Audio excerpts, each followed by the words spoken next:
Good afternoon. I'm Dr. Mark Ghaly here with you today on a Friday conversation, really about COVID. Wanted to share, as we usually do on Tuesdays, our numbers, and then a bit about reminder of where we are with our blueprint and county movement through that blueprint. But then also, really, as we go into a weekend that promises to be a hot weekend, certainly people spending time together outside with their families.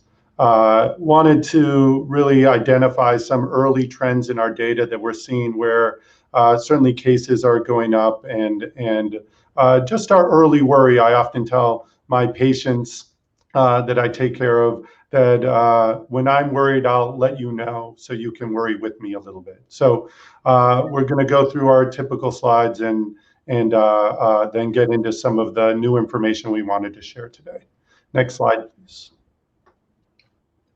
So today we have 3,400 cases. Our 7-day average is 3,458. So even though today's number is below that average, signifying that we continue to see trends coming down. We've seen a lot of ups and downs with our testing volumes. Today, nearly 100,000 tests occurring. Earlier in the week, we were upwards of nearly 180,000 tests being reported.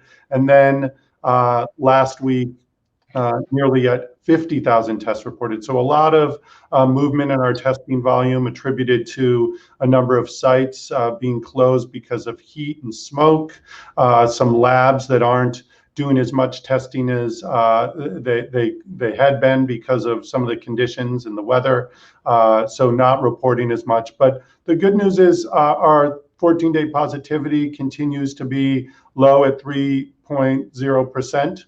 And even though that's going up and down just a little bit, that continues to be a good and encouraging sign. Next slide, please. So we've seen these declining case rates, our test positivity and hospitalizations in recent weeks. Today we enjoyed over 100 person decrease in our admissions in hospitals. And this is really a testament to the focus I think we as Californians have had over the past many weeks, wearing our face covering more and more. I see it myself in the communities I travel in that it's more and more common, which is great. I see people wearing it not just when they're near one another, but also when they're approaching others that they aren't used to mixing with or aren't part of their household. That physical distancing then makes a difference, washing our hands and minimizing when we can the mixing that could otherwise occur. Next slide. So California's blueprint launched on the 31st of August. We have now been at it for about 4 weeks together. We've made significant progress since our peak in early July. And this new blueprint really focuses on that slow and stringent way of talking about colored tiers and moving counties progressively through those tiers. But we want to also show you that we're seeing some early signs that the positive disease and healthcare trends that we've been experiencing and frankly enjoying because of these great behaviors in the last many weeks have started to slow, which raise an early flag, in our opinion, that we want to share with all of you. Next slide, please. So just a reminder, we do these weekly updates on Tuesdays. We run the county by county data on Monday. We communicate with the counties, and then Tuesday we announce where each county is. You'll recall when we started on the 31st of August, we announced that 38 of our counties across the state were in the widespread purple tier, 9 in the substantial red, 9 in orange, moderate, and then 2 in the minimal tier. Just this past Tuesday, we showed that 13 counties have moved out of widespread tier, that we have now 25 in widespread, 19 of substantial, 11 in moderate, and 3 in minimal. And each week we also update how many counties are potentially poised to move the following week because they've met the first of 2 weeks of data for the next tier less restrictive tier, those thresholds. And we knew on Monday that up to 16 counties could move from the tier they're in now to a new tier this coming week, which really signifies that the system is working, that we're seeing counties move as they get control on transmission at the local level. But it's also a reminder that potentially more and more mixing that we don't have today will start to occur. Next slide, please. So what is the concern that I mentioned? I'll tell you, it's been 2.5 weeks since Labor Day. People have been asking, well, do we see the trends and the impacts of Labor Day? We're starting to see what we think is attributable to Labor Day. Also, 3.5 weeks since we started the blueprint and this stringent reopening plan. And others have asked, and we've been watching the impact of fires and evacuations, and it's been about 5 weeks since really that fire season began. With reopening, we know that there's more opportunities for mixing, exposure to others we're not frequently around. And it really is about not letting our guard down as we did earlier in the summer, as we watch some of these numbers trend in the direction that we don't want to see, which is upward.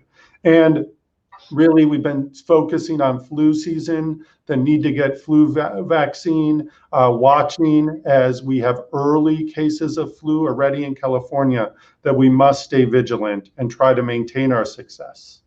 Next slide, please. So I wanted to show you some of the graphs that we look at on a daily, weekly basis that we don't often share in the press conferences.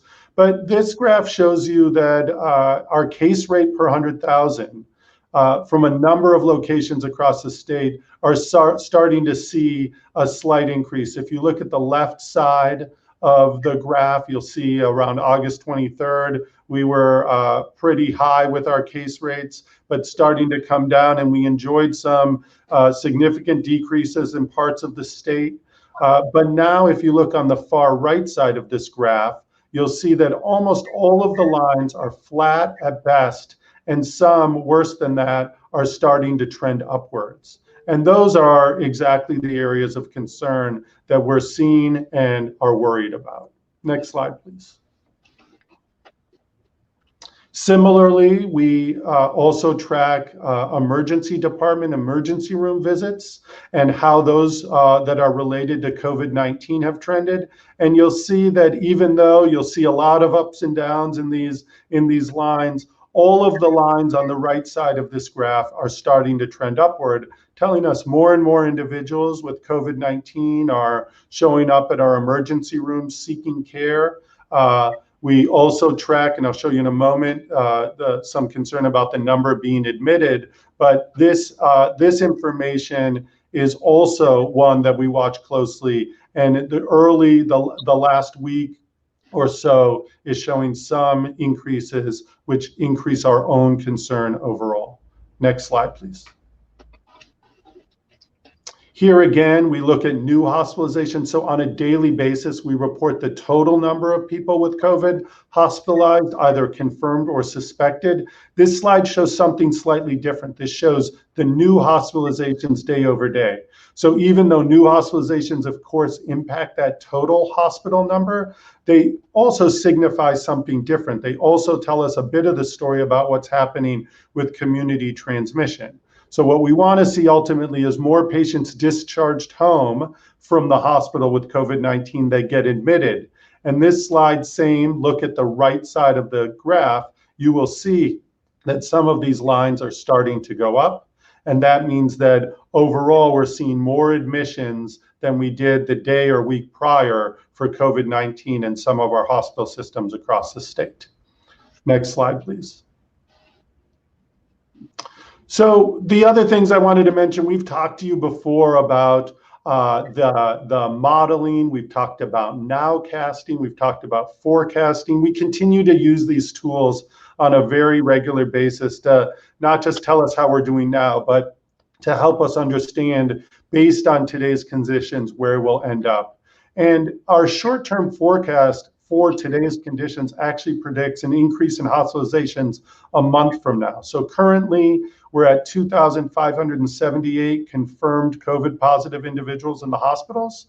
But a month from now, so October 25th, our projections show that we'll be just shy of 5,000 hospitalizations. Now, we've seen that before. We've done a good job to bring it down, and certainly our hospital system with the wonderful partners we have are able to take care of that level of patients with need. That said, we've never done COVID hospitalizations with flu hospitalizations.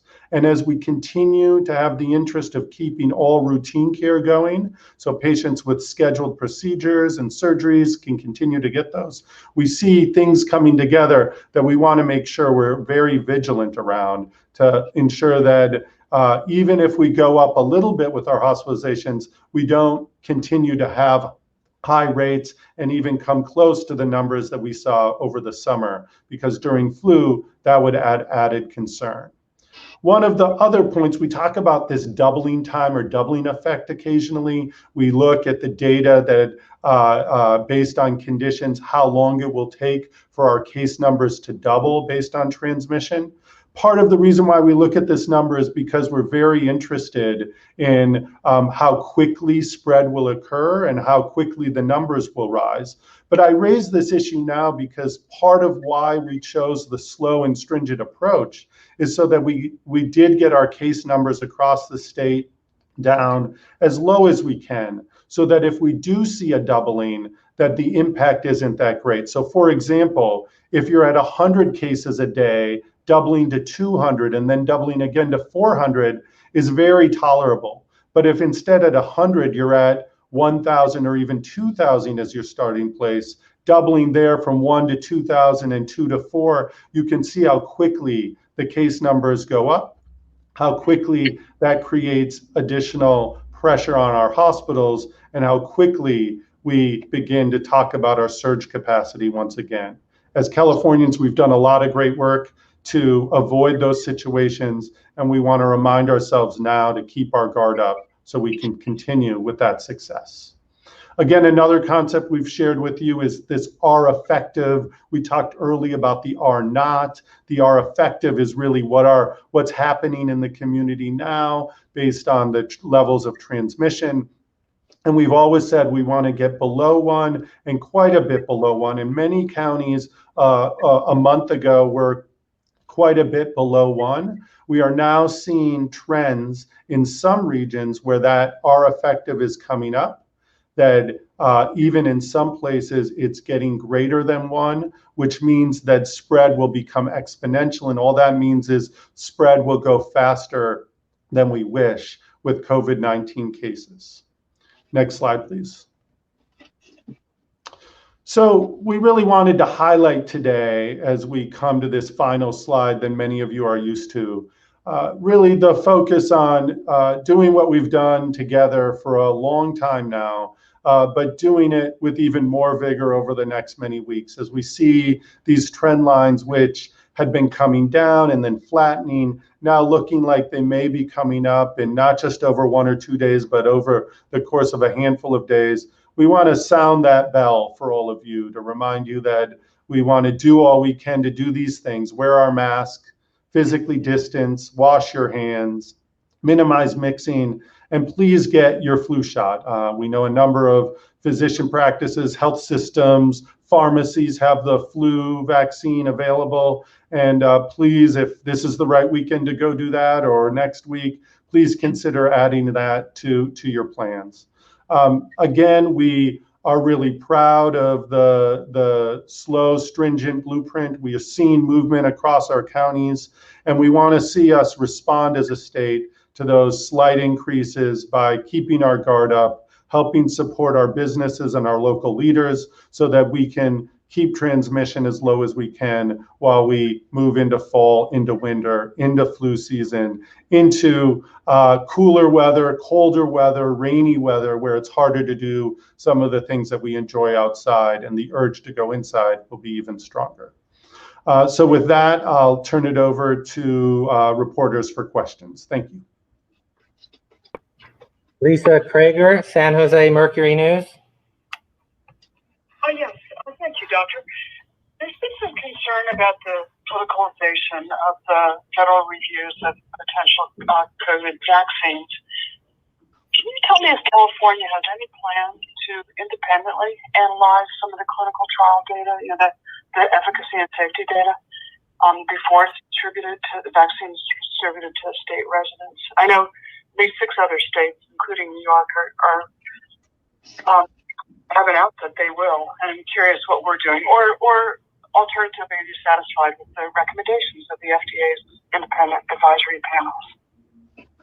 Yeah, thank you for the question. I mean, so first, the advisory panel will do what they often do at the federal level, and we always in California take a close look at what's appropriate for Californians, working closely with our federal partners. But we've already put together a vaccine task force within the California Department of Public Health with multiple other state agencies involved, including plans to put together our own review board that will be made up of some of our leading scientists, our academic institutions, but also inclusive of community groups and individuals who understand what it's going to take for us once we see and confirm at the state level the safety of a vaccine, really understanding how we do the vaccine distribution in an equitable and in a smart way to really serve all of the needs of Californians. So absolutely, that's our plan. It's been in the works. And like other states, we think it's the appropriate approach to take, especially because things are moving so quickly, and we want to make sure, despite the urge and interest of having a useful, effective vaccine, that we do it with the utmost safety of Californians in mind. Jocelyn Moran, CBS Fresno. Hi, Dr. Ghaly. Here in Fresno County, for the first time, according to the Blueprint state page, we're meeting the red tier metrics with a case rate of 6.3 cases per 100,000 people. But I was wondering about this. On the state public table dashboard that tracks cases daily in the county, it has us at a 7-day average of 88 daily cases. And with our roughly 1 million people population, that would put us at roughly an 8.8 case rate per 100,000 people. So I was just wondering if you could explain the discrepancies there and why those numbers are different, and if Fresno County really is on the right path to moving into the red tier. Thank you.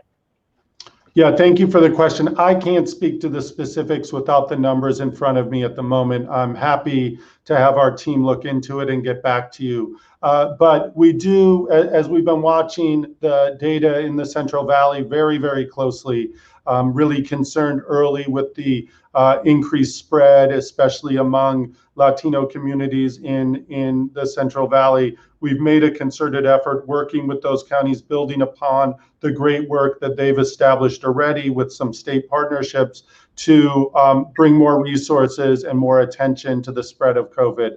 We do believe that many counties, including Fresno, are on that path.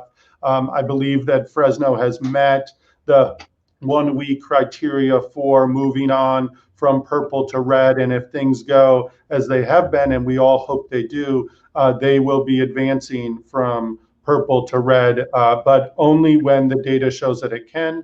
We have the thresholds for a reason. We believe that they are the right ones, and we're working closely with the counties to make sure that we communicate the accurate calculations on all of those data points. So happy to take a look at any potential discrepancies or issues and be able to explain them clearly to you and others.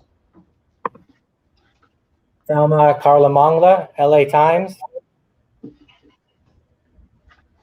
Dr. Ghaly, I also had a question about the reopening tiers.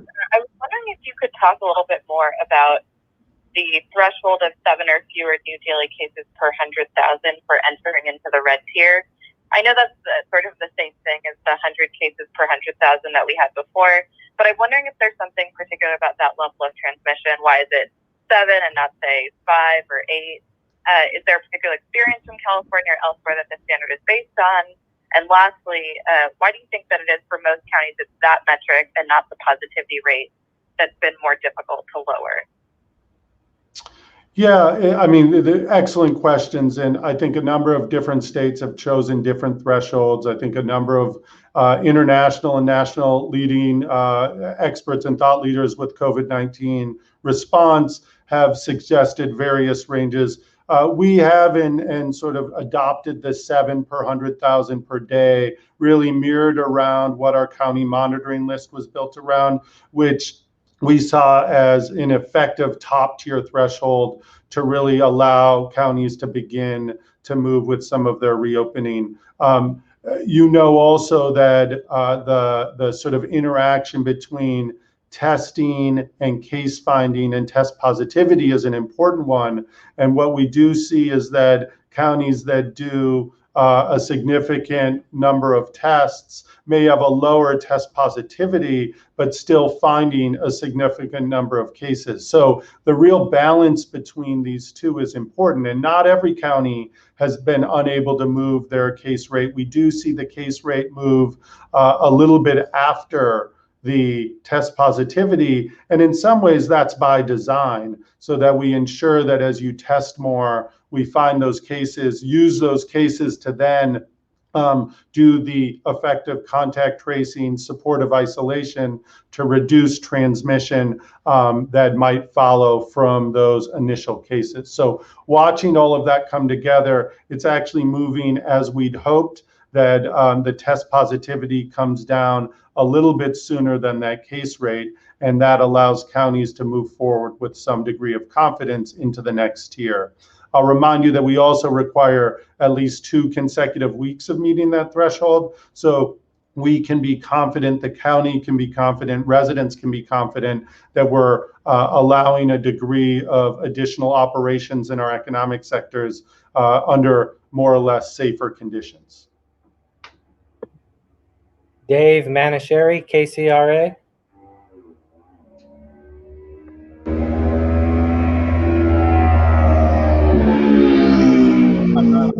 In particular, Hey, Dave, would you mind repeating your question? I couldn't hear the beginning. Sorry. Thank you. Oh, sure. I wanted to ask about the blueprint for reopening for some businesses. Some have been left out. We've gotten a lot of response from bowlers and bowling alleys, actually, who are saying they've been left out of the reopening sort of schedule, and they're making the claim that they can bring their own equipment, that they can stay 6 feet apart and put safety measures in place. And the question becomes, well, why are they not listed in there, and when could they possibly be allowed to start reopening when restaurants and other places and nail salons can't? Yeah, thank you for the question. And there are some major industries that are not yet in the blueprint. In fact, that some industries didn't have guidance put out for their industry at any point. We've been working closely with a number of industries around not just what is the right time or what's the right tier for levels of operations of each of those to enter into the blueprint, but with what modifications and changes. So we're working hard on that. We've heard from the bowling alleys and many of the different venue types that fall into the family entertainment category that is part of the blueprint. And as we hear from those different industries, we're sitting down in earnest with conversations to understand their situations and really trying to, for those that are not yet in the blueprint, find the right part of that blueprint to have them fit in so that they can have some confidence and reassurance on what's coming and have enough time to plan for when operations may resume. Claudia Peshueta, KNX News Radio. Given that LA County accounts for such a large portion of COVID cases and deaths in the state, I'm wondering how concerned you are about recent uptick in transmission and the fact that we've, crept just past 1 on the transmission rate. Thanks. Yeah, I mean, the whole purpose of today on a Friday, as opposed to waiting till next week, is because we are concerned. Not just for LA, but in other places as well, where they're seeing their effective come up. They're seeing their case numbers relative to the amount of testing they're doing come up. So yes, there is concern. We know that we have the tools to do many of the things to reduce transmission, and today's message is hopeful that all of you as reporters will help us communicate that indeed there is concern, and we have the tools to reduce transmission. And by doing these simple things, we can hopefully bring these early trends of increase back down and help us get back to where we were just a week or two ago. So absolutely some concern. I think we share that concern, just like the public health leaders and health system leaders in Los Angeles County are sharing. And as I know many of you hear from our elected leaders in LA County as well. So I think it's a collective concern, and that's part of the purpose of coming to you on a Friday, especially before a weekend. Sophia Bolog, Sacramento Bee. Hi, Dr. Ghaly. I know that you said that you guys think that this increase is due to a number of different factors, but I'm wondering if you can characterize how much of this increase you think is from Labor Day, how much is from the fires, and how much is from some of the reopening that's happened under this new system?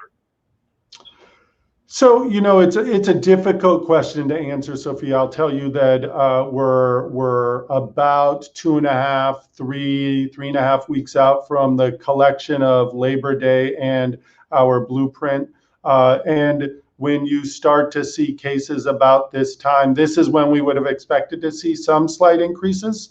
The fires have been something that's been going on for the last 5 weeks at various degrees as well. So it is difficult to break them all out. The timing, though, is expected, actually, that we're starting to see these over the last week.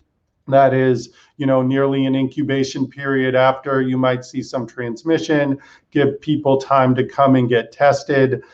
You would expect to see those changes now. And I think a number of our public health leaders were really asking and sharing the point of view that we needed to wait about 3 weeks after Labor Day, after the blueprint really started to take shape, to get that indication. And I think we're starting to see some of that now. I think it was you, Sophia, that asked me maybe a week and a half ago whether we were seeing those numbers at that point, and then we were not. But now we do have concern that these are connected events. Samantha Young, Kaiser Health News. Hi, Dr. Ghaly. I wanted to ask you a bit about the bill signings. I saw that today you were part of the virtual signing with the governor on the mental health bill, and he really talked about moving the agenda forward on mental health. And I was hoping you could kind of give us a little window into the administration's thinking on the healthcare bills and what the emphasis is this year on the bill signing for healthcare, and if there's already themes on cost containment or access, and especially in emphasis of COVID. Yeah, thanks for the question. And today was a really proud moment. I think the governor, with so much going on, continues to focus on the agenda that we had in January. You'll remember the State of the State was focused around mental health and homelessness, and our response as a state, not to every issue in California, but those important ones that I know he is committed and his entire team is committed to making a difference on. And the legislature, bold steps this year, despite reviewing fewer bills than typical because of the COVID situation, advanced what is a bold collection of mental health bills, not only in and of themselves, but really as a platform of and signaling that we're going to continue to work on these important areas. Mental health issues and substance use disorder issues have only been exacerbated during the pandemic. And so the recognition that we can't just wait for a full legislative season to pass by without making bold moves, I think, is what is reflected today. We continue as my agency and the many departments to push forward, whether it's about individuals with mental health and behavioral health issues in our state hospital system, to the bold idea of doing CalAIM, to focusing on addressing the needs of those facing and experiencing homelessness across our state. Despite the really almost singular focus over the last many months around COVID, the teams that are working on those other issues and pushing them forward, I think really do have the agenda in mind that we shared in January. And there'll be a few hurdles that we have to overcome that we didn't have then, but I think the commitment and resolve is still just as strong. Final question, Emily Kopp, roll call. Hi. I wanted to follow up on the question about vaccines. CDC announced it would make $200 million available across 64 jurisdictions for the distribution of a COVID-19 vaccine. I wanted to check in and see if that is enough for you to be able to operationalize a COVID-19 vaccine distribution plan by November 1, or if you'll need more funding. Yeah, it's an excellent question. I think we will see. We will not be shy if we need more, but we are appreciative of what we'll have to start. And this is going to be a very big effort. It's going to be unlike anything we've ever done. It reminds me, obviously, the closest thing was H1N1 and a massive, very fast vaccine campaign, but it was around a illness, disease that we know well, even if in a different form and people were familiar with. So this one will be different, and the resources needed to do it well for a state as diverse and big as California could be extensive, and we'll be working with the federal government and locally to make sure we have the resources to not just do it well, but do it in a comprehensive and fully scaled way. So again, thank you for indulging us in coming together on a Friday afternoon. I think our key message today is continue to do what helped us get to a lower risk, safer, lower transmission environment across our state. Remember your face covering when you go out. Avoid mixing if you can, and especially in counties where we're starting to see some increase in our opening of certain business sectors, potentially restaurants offering indoor seating. Just use good judgment. Go with people that are in your household. Bring your mask. Support the staff by wearing that mask as much as you can. All of those tools that we have in our toolkit should be used this weekend and moving forward, so we can really bring these upward trends back down and even bring them further down, so we have more space to see some uptick down the road when we potentially have to bring things indoors a little bit more than we do right now. So with that, have a safe and enjoyable weekend. Thank you again.